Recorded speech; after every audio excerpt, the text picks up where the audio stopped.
Okay, y'all. Good morning, man. Well, it's lunchtime, man. It rained like hell again last night. So, yeah, we're not able to work today.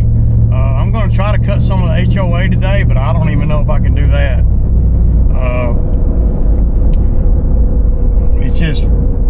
It's just been raining for 3 days, you know, on and off. The last 3 nights it's rained. So I went on and dropped the backpack blower off at the dealer. I ain't got nothing else to do, so I was trying to wait until I was over here to cut grass, but shoot, we might not even be over here all week to cut grass. Go on and get the blower fixed. They said it'd take a couple of days, man. They said they're not real far out, so not on the steel stuff. But yeah, so I'm gonna go buy the 10-pallet side job on the way home.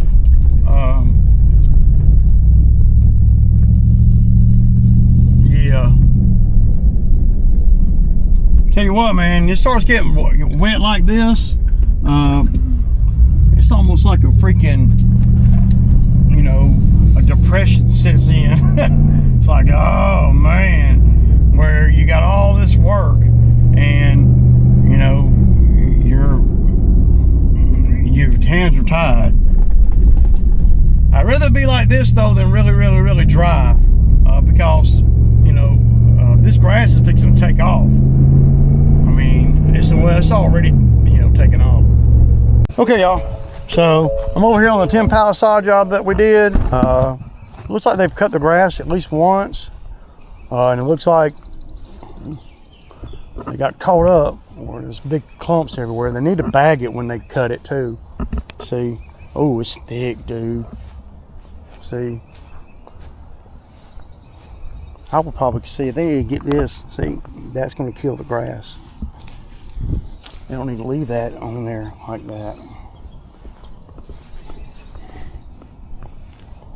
Boy, they need to cut it again.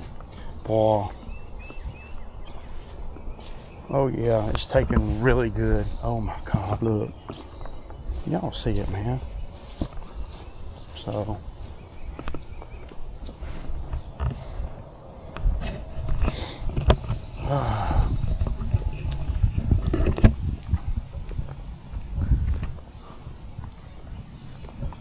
It's not really holding water, so.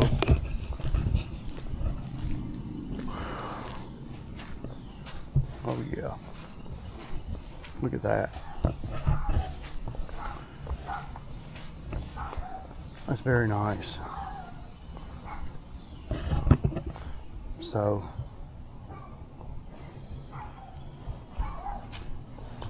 Wow, don't it look good? And he's cutting.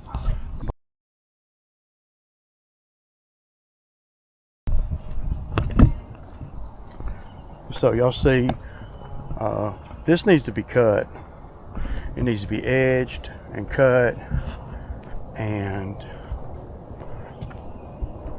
let's see how the drainage is doing over here. See all that, man. If it wasn't so wet, I would pull off my mower off and cut it for free. Well, look, this is all beautiful.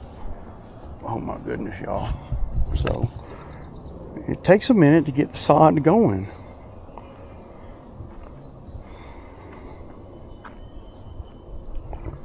I just love it, man. Great. It looks really good. Let's see, now it's all firm. I wouldn't be scared to put my big mower on it now. Ray, let's be another customer for you. You know, hey, I ain't opposed to it. I would do this property, but I think the way I would cut it with a big mower is I'm going up and down. And with the X marks, you can do that and push the grass. So basically I would go up and down, right? Up and down, up and down, up and down, up and down, blowing it toward the woods.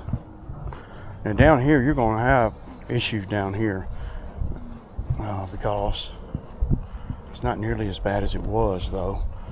We put rock out here, and yeah, this looks pretty good, man. Because I wasn't contracted to put sod here, just seed, and they need to cut it though. That Bermuda, it'll do a lot better if they cut it.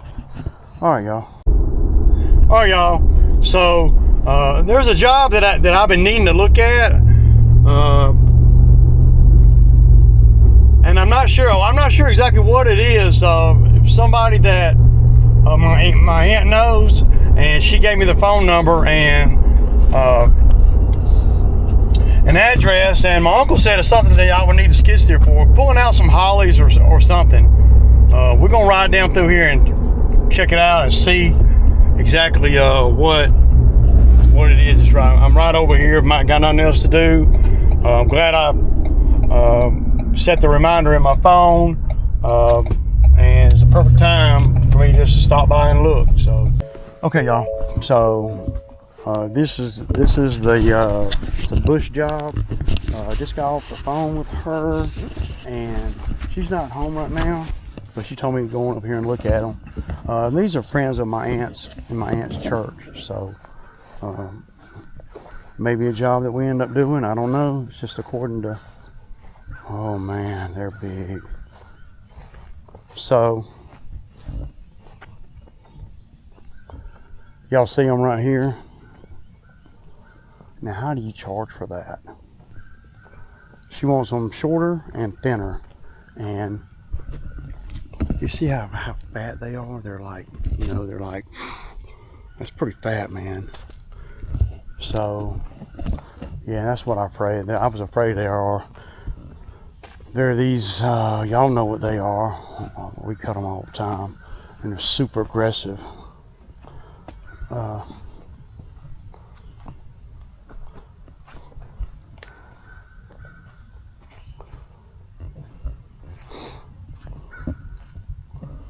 Dude, do y'all see how big they are?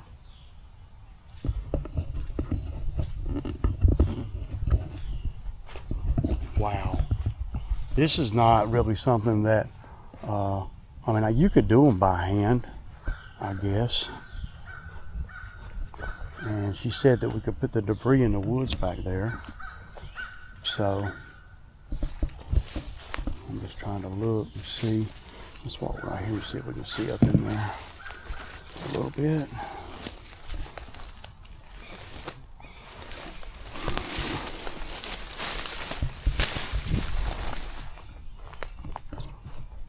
Oh my God, man. Yeah, they are stupid big. Yeah, you're not gonna do this with no hedge trimmers. Two ways I could do this. You bring the skid in here and just use the brush cutter, right? Or you can bring the man lift in here, and of course, using hedge trimmers, boy, you talking about a lot of freaking work there. But it wouldn't take that long, really. Come in here with the hedge trimmers. Boy, they're freaking super tall, man, and wide. Every bit of 15, 18 foot tall, and every bit of 25 foot wide.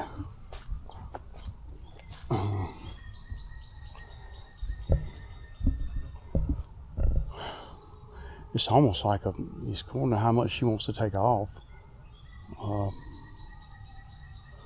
See, I'd be of the mindset, I want to cut them way back, and the best thing to use for that is going to be a brush cutter on the skid steer. Now, if I want to do heavy labor, how do you charge, right? You know? Y'all tell me what equipment y'all would bring over here. I want y'all to see, get a perspective on how big they really are. Let's see. Y'all see? How big that is, man. It's crazy. But even the skid's not going to be able to reach up that high. But you could, yeah. The thing about the skid is the skid will cut it. It'll be a mess though. If you do it by hand without the skid, then you're going to need, I mean, you'll be here for 2 days. If you don't have to bring the skid, then you'll have to bring the man lift, right? Damn, man. It'd almost be easier if you wanted to take them out. I don't even know. I don't even know, man. I'll have to talk to her and fill her out. Cause you gotta have some special equipment for that.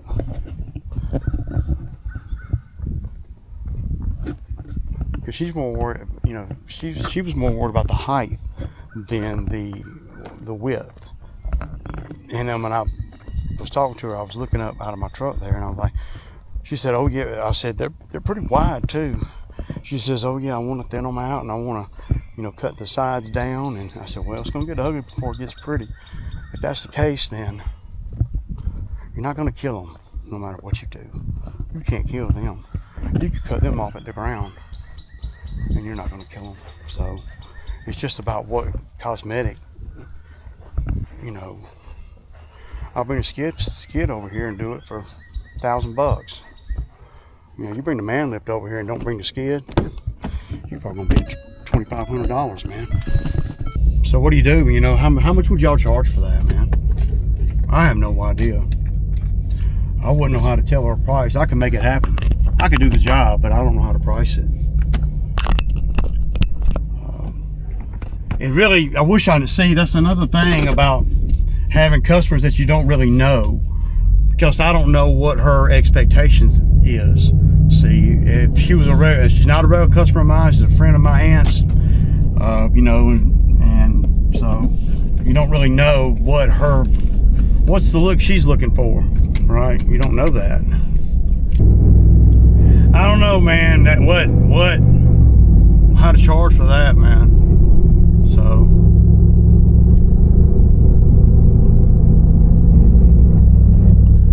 but see, to bring the man lift and the skid, it's gonna be a lot of money.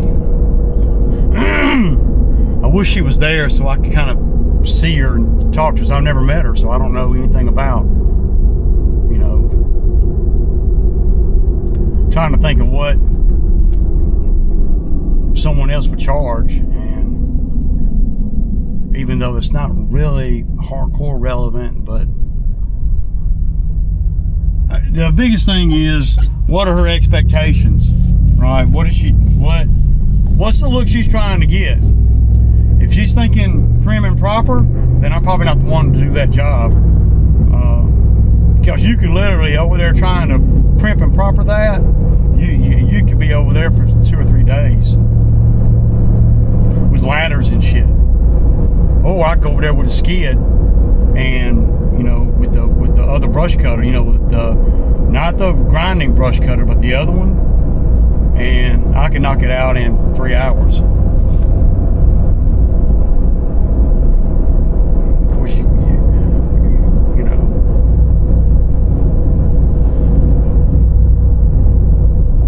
you're gonna have to do a little bit of both, though. You're probably gonna have to have the man lift is too. That's too stationary, man. To me, you're gonna want more than to be able to do more than just reach up and cut it. You're gonna want to have something to help move the stuff through the woods, and then the brush cutter, you can put the pile, you know, you can pilot the debris in the woods, and then you can grind it down. You know, just mulch it up with a regular brush cutter, not the grinding brush cutter. So, you know. So yeah, guys. So it's ugly, man. This is the second day of the week, and they got more rain coming. So we might not even be able to work tomorrow either. Yeah, that's not good, man. I mean, it seems like as soon as you get things in an orderly fashion, somewhat, where you can kind of see daylight, you're moving everything around. This is just how I look at it. If you're moving everything around and you're making sure that you got this one on that day and that route, and that one on this day and that route, and then it rains like it's rained, that's great if it rains for a day or two or even over the weekend. But when it rains Friday, Saturday, Sunday, Monday, and Tuesday, probably not going to be able to work Wednesday. Or if you do, it's going to be very minimal.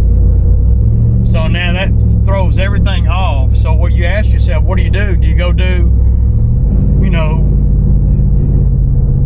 2 on a 9 route, on a 9-yard route? Do you go do 2 of them? See, I don't want to go do 2 of them. Even though I know that's going to help with time, but you're not making as much money that way. Well, you're making the money now, though, right? That's better than, you're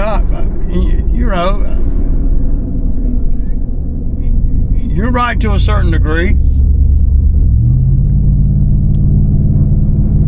But I don't know, man. I don't want to travel far, and I don't, I rode by the HOA and it's soaking wet because HOA is the roadside, and that's going to be the wettest stuff because that's where all the water coming out of the yards goes. And they're calling for an 80% chance of rain at 3 o'clock, and it's 1:30 now. It's like, man, I don't know. You're just not going to, it just throws everything in chaos right when you start getting it down.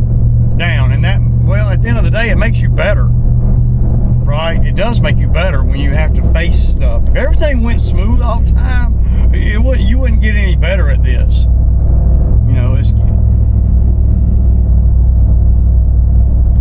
My buddy over at the steel dealer said, man, don't worry about the blower, man. It's not gonna cost that much. I said, what do you think? He said, no. I said, what do you think? 200?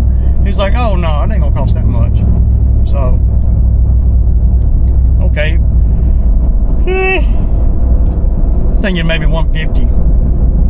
In between 150 and 200. But, I look at what it would cost me to fix it. Because I don't like working on those triggers and stuff, man. I do not. It's so just irritating as all get out, man. But but you got to be ready for stuff like this too. You never know when it's going to rain for 4 or 5 days. And if you got a business where you got 75, 80 customers or more, it can really start hurting because everybody gets put off. Even the ones that you're not putting on, even the ones that are not on this week, it affects them. Because if you can't cut grass this week, then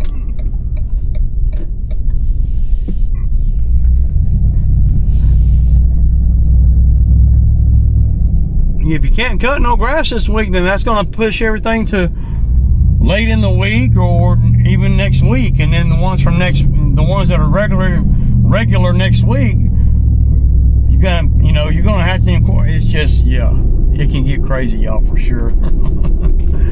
But like I said before, I'd rather have more rain,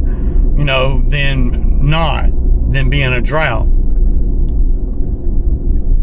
Because this makes all the grass just, if it stops raining tonight and we don't have no rain for a month, this will benefit the ground for a month. So you never know when you're going to run into a drought. And that's the downside to doing this kind of work, man. the lawn maintenance, even though you can pretty much count on it, on the money coming in, the repetitive nature of it and all. But what you can't factor in is what it costs you to get it when it starts raining and stuff. Is it costs you something to get the money that you're getting, you know, on the repetitive work. And not to mention well, you can't just, you know, for me, it doesn't pay dividends to skip the whole route and just put it off for, you know, 2 more weeks. Then you're at a month. So if I had any weeklies, and I don't have any weeklies now, but if you have weeklies, that's the first thing I let go of. Not let go of, but that's the first ones I put off, or the weekly properties. Because the weekly properties, well, I don't have to do them. They can wait. So I don't know, man. It's just a bunch of moving pieces when it becomes so wet and so and rain in the forecast. I'm gonna look real quick. I want to look at the rest of the week real quick on the rain. Today at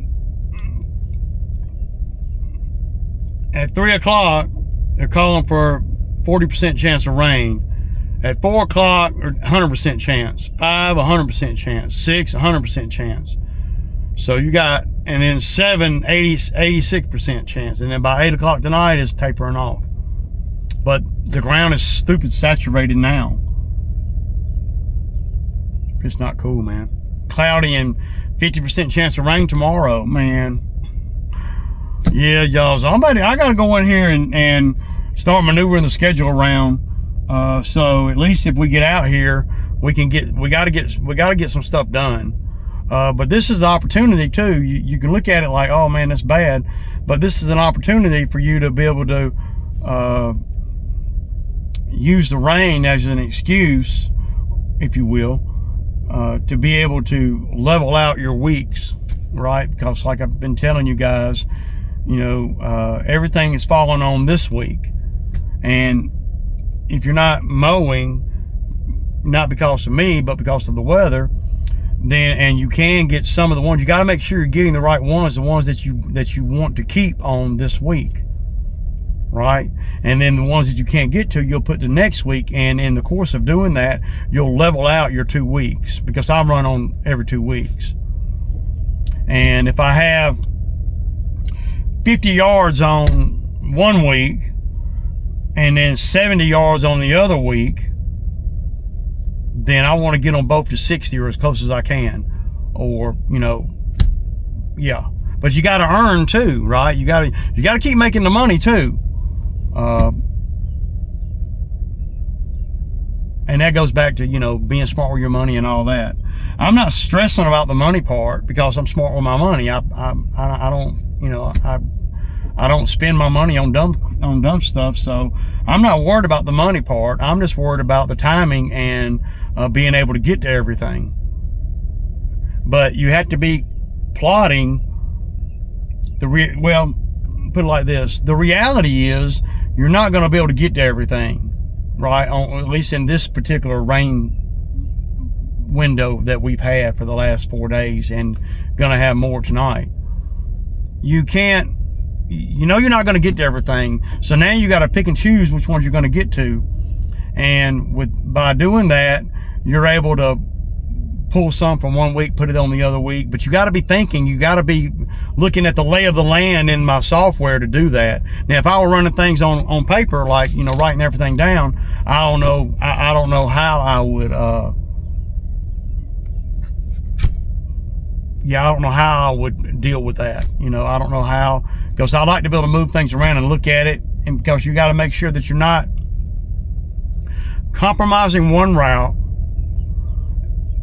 to build another route, and you got to make sure that the money makes sense too for what you're paying out and what it's costing you in time and labor and everything. So that's the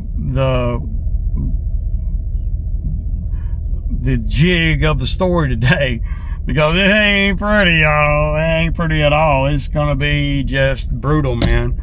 And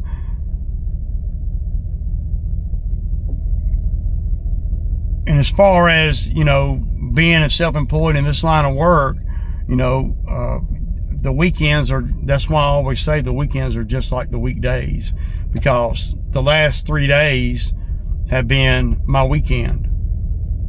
So I've had a 4-day weekend. So now, as soon as the weather clears, I'm gonna be on a 10-day run trying to get things back in order.